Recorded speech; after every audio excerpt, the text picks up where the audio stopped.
Mary, are you okay? You look very tired. I am okay, but this is my third night shift this week. I know, it is hard. Did you check the patient in room 4?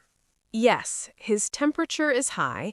I gave him medicine 1 hour ago. Good. And his blood pressure? It was normal at midnight. I need to check again now. I can do that. You rest for 5 minutes. Are you sure? Thank you, John. Of course, we are a team. That is how we survive the night shift. His name is Mr. Santos. He is in bed A. Got it. I will check his pressure and write it in the chart.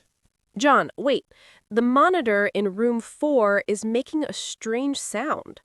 I heard that too. I will check the monitor first. I am coming with you. 5 minutes can wait. Let's go. Together, we work faster. That is true. The night is long, but we are stronger together.